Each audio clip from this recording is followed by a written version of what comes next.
어제 아침에 페이스북 친구이신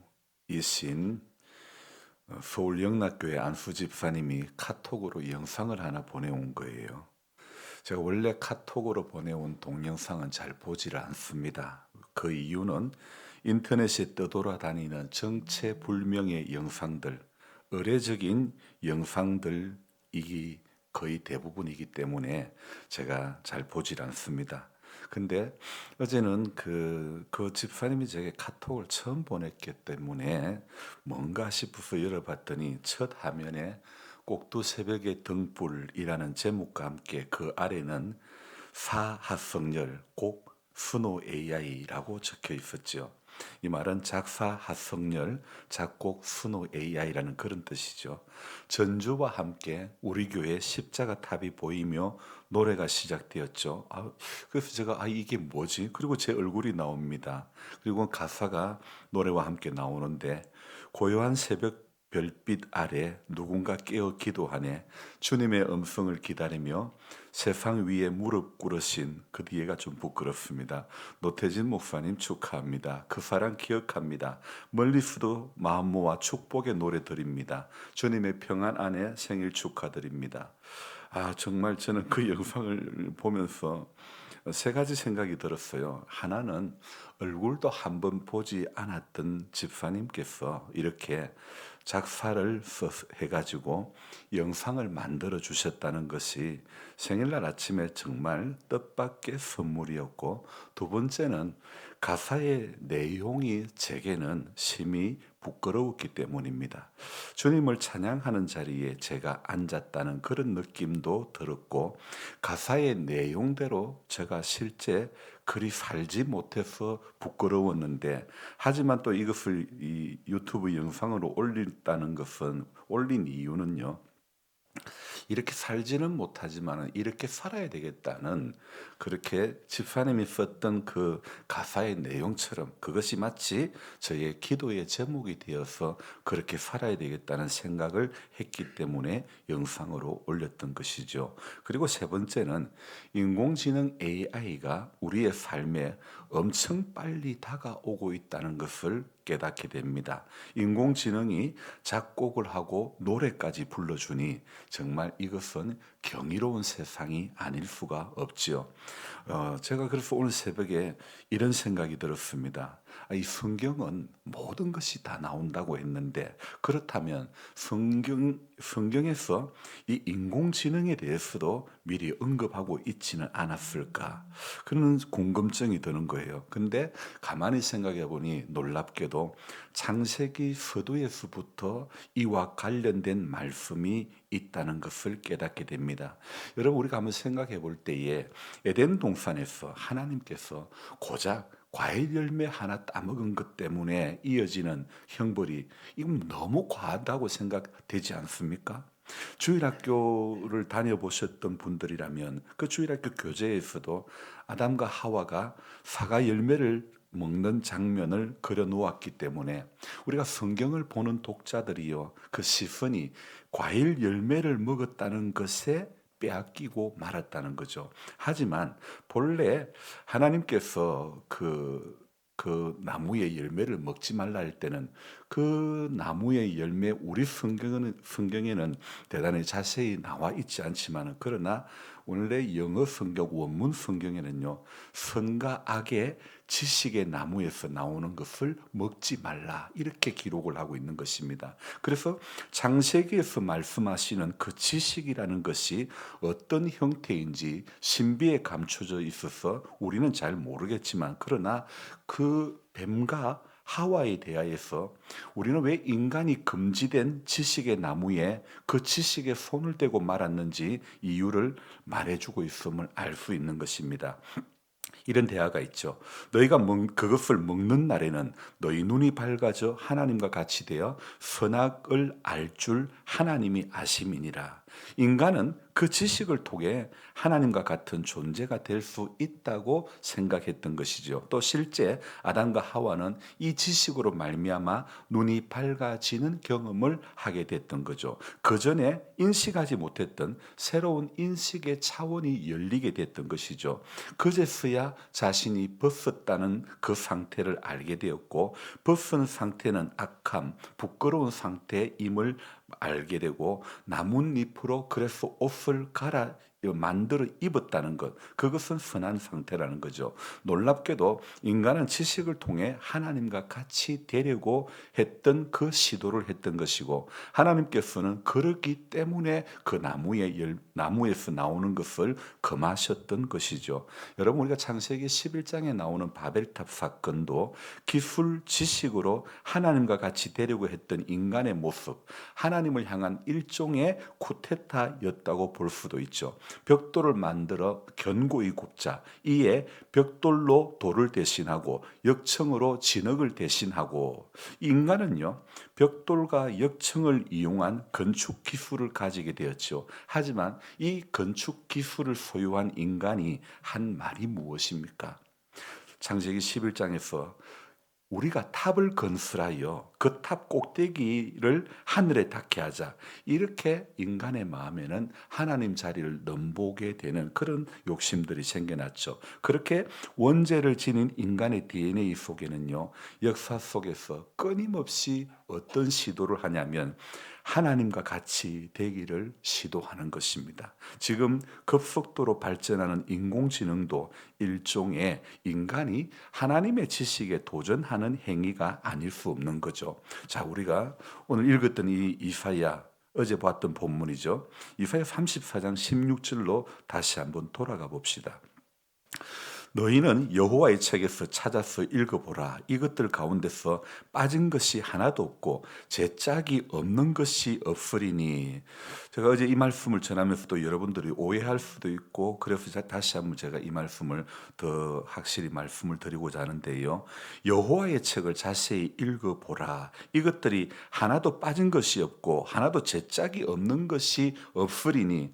여러분, 성경은 빠진 것이 없이 다 들어있다는 것을 알려주고 있죠. 하나도 그 짝이 없다라는 것은요, 구약과 신약의 말씀이 다 짝을 이루고 있다, 이렇게 해석하면 될까요? 자, 그런데요, 이렇게 해석을 하면 잘못된 해석이라는 것입니다. 여러분, 성경은요 언제나 한 구절만, 한 절만 놓고 보면 안 되는 것입니다. 우리는 이사야 이 34장 1절부터 17절까지 전체를 보고 읽어야지, 한 절만 분리해서 읽고 해석하면 문맥과는, 본문과는 무관한 해석을 하고 말게 되는 것입니다. 여기에서 이것들 가운데서 빠진 것이 하나도 없고, 그러면 여기에 이것들이라는 것은 무엇을 말하는 것일까요? 이것들을 흔히 하나님 말씀이라고 생각하는 성급함이 우리에게 엉뚱한 오해를 불러 일으킬 수 있다는 거죠. 이 34장은 제가 어제 새벽에 어떤 내용의 말씀이라고 그랬습니까? 하나님께서 열국을 향해서 분을 내시는, 그래서 진멸하시겠다는 그런 내용의 말씀이라고 서두에 먼저 말씀을 드렸는데요. 그리고 여기 이것들이라는 것은요, 바로 11절부터 15절까지 나오는 여러 종류의 짐승들을 이야기합니다. 여기 나오는 여러 짐승들, 만군이 모두 살육을 당하고 나면 사람 대신에 당아새와 고슴도치와 부엉이, 까마귀, 시랑, 타조 등등 이름 모를 들짐승들이 그 땅을 차지하고 살게 된다는 것을, 그러면서 16절에서 너희는 여호와의 책에서 자세히 읽어보라. 이것들 가운데서 빠진 것이 하나도 없다라는 이 말은 결국 바로 이 11절과 11절에서 15절 사이에 나오는 여러 종류의 짐승을 말씀하는 겁니다. 그래서 이것들 가운데서 빠진 것이 하나도 없고 만약 이것을 해석을 할 때 이것들이 하나님의 말씀이라면 하나님의 말씀을 향해서 이것들이라고 하는 표현을 하면 안 되지 않겠습니까? 그래서 하나님 말씀 가운데서 빠진 것이 하나도 없고, 즉 이것들 대신에 하나님 말씀 가운데서 하나도 빠진 것이 없고, 이렇게 되어야 맞는 것이죠. 그러므로 우리가 성경을 볼 때마다 앞뒤 문맥을 보면서 이것이 무슨 뜻인지 하나님께 묻고 생각하고, 말씀 속에 감추어진 하나님의 의도가 무엇인지 그것을 하나하나 발견해 가야 하는 것입니다. 그래서 찬송가 가사처럼 성령의 감화 받아서 하나님 말씀 배우니 그 말씀 한 절 한 절이 내 맘에 교훈되도다. 정말 성령의 감화를 받아서 하나님 말씀을 배울 때에 그 말씀 한 절 한 절이 저와 여러분들의 마음에 교훈이 되는 줄로 믿습니다. 그래서요,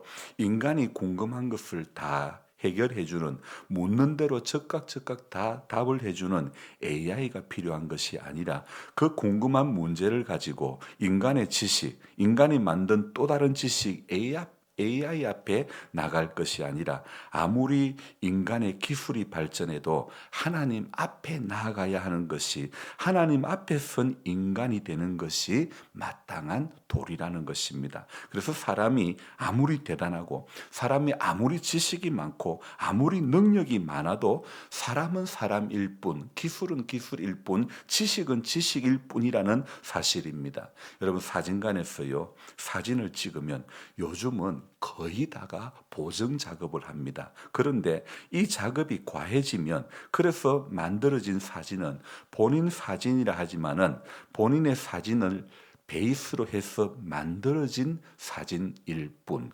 조작된 사진일 뿐이라는 거죠. 인간의 기술에 의해서 만들어진 사진이 아니라 그냥 찍혀진 사진이 바로 진짜 내 사진인 것이죠. 여러분, 하나님 앞에 선 인생도 마찬가지입니다. 종교의 이름으로 포장된 내가 아닌, 어떤 직분으로 포장된 내가 아닌, 하나님 앞에 자연스러운 인간인 내가 그냥 하나님 앞에 꾸며지지 않은 솔직한 내 모습, 하나님은 오늘도 진솔한 인간 그 자체를 원하시는 줄로 믿습니다. 그래서 똑똑한 AI를 원하는 것이 아니라, 무식하고 무지해도 인간적인 냄새가 물씬 풍겨도 오늘 찬송처럼 내 모습 이대로 주받으옵소서, 정말 솔직한 내 모습을, 부족한 내 모습을, 연약한 내 모습을 가지고 하나님 앞에 하루하루 나아오는 그런 인생이기를 하나님은 원하시는 줄로 믿습니다. 그래서 우리가 오늘도 부족함 때문에, 연약함 때문에, 내가 무지한 것 때문에, 내가 실수하는 어떤 반복의 그 실수의 연속임에도 불구하고 하나님 앞에 끊임없이, 주님, 제가 이렇게 연약함이 있네요. 제가 이렇게 무지함이 있네요. 제가 하나님을 섬긴다 하지만은 하나님 뜻대로 산다고 그렇게 기도하고 결단했지만 내 고집이 아직도 너무 많이 나오네요. 내 생각이 아직도 너무 많이 나오네요. 이렇게 고백하는 그 진솔한 고백 가운데 하나님은 오늘도 일하시는 줄로 믿습니다. 그래서 우리가 부족해도, 우리가 연약해도, 우리가 재투성이고 우리가 실수투성이라 할지라도 인간이 입은 이 나뭇잎을 하나님은 가죽옷으로 입혀주시는 줄로 믿습니다. 우리의 수치, 우리의 부끄러움, 우리의 연약함을 다 가려주시는 하나님이심을 믿고 주님 앞에 우리는 끊임없이 나아가야 되는 것이고, 하나님 말씀을 대할 때마다 성령의 감화를 받아야 될 줄로 믿습니다. 그래서 말씀을 읽을 때에 딱 한 절로만 보지 마시고 문맥 전체에서 이것이 어떤 말씀인가, 이것이 무엇을 내게 알려주시려고 하는 뜻일까, 그렇게 성령의 감화를 받고 주님께 묻고 또 묻는 그런 우리 모두가 되기를 주님의 이름으로 축복합니다. 기도하겠습니다.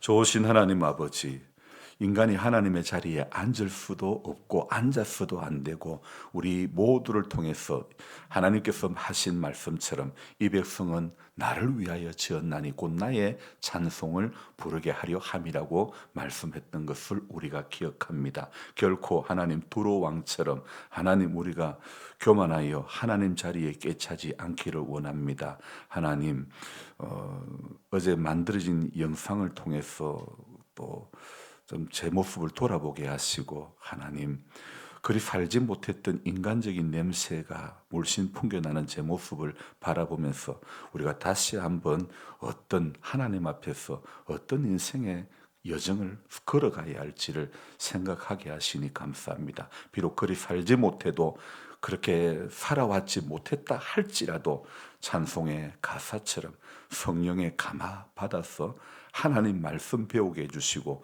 내 모습 이대로 주봐도 없어서 진솔한 내 모습을 가지고 온전치 못하고 실수투성이다 할지라도 진솔한 내 모습을 가지고 하나님 앞에 날마다 나아올 수 있는 우리 모두가 될 수 있도록 도와주시기를 원합니다. 그래서 우리가 그러할 때에 하나님은 포장된 우리의 모습에 만족해 하지 않으시고, 부족하고 연약하고 죄 가운데 있다 할지라도 진솔한 마음으로 주님 앞에 나아오는 그 마음을 귀하게, 그래서 중심을 보신다는 주님이신 줄로 믿습니다. 오늘 이 하루도 그 중심을 보시는 주님 앞에 하루의 여정이 온전히 진솔한 마음으로 드려지는 우리 모두가 되도록 도와주옵소서. 하나님의 교회가 나아가야 할 방향을 알게 해주시고, 우리 한 분 한 분이 기도하면서 하나님의 선한 뜻을 찾아가게 해주시고, 인간의 욕심과 인간의 어떤 기도의 제목을 이루기 위해서 하나님으로부터 나오는 반대 급부를 쫓아가는 것이 아니라,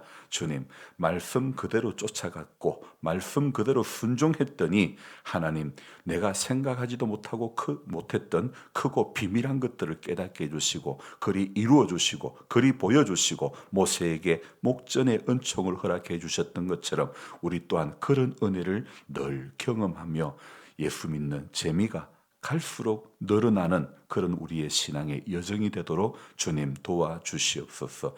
연로하신 성도님들 한 분 한 분, 하나님 정말 80이 넘고 90을 바라보는 우리 성도님들 가운데서도 새벽에 영상으로 동참하고 있다는 것이 참 놀라운 일이 아닐 수가 없습니다.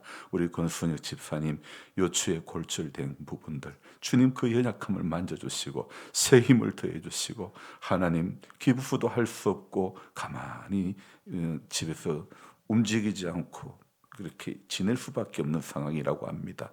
연세로 인해서 골다공증도 있고 많은 아픔이 있지만, 하나님 이 가운데서도 에스겔 37장에 마른 뼈의 환상이 하나님 그 우리 집사님의 신앙 여정 가운데 경험되어지는 은혜가 있게 해 주옵소서. 새 힘을 더해 주시고 생기를 불어 넣어 주신 우리 하나님의 은총이 하나님 우리 권 집사님과 또 연약한 모든 무릎과 허리와 모든 관절에 어려움을 당하고 있는 한 분 한 분의 그 약함 가운데 간섭해 주시고 새 힘을 더해 주옵소서. 감사를 드리며 예수님의 이름으로 기도드리옵나이다. 아멘. 간절한 마음으로 주여 부르고 기도합니다. 주여,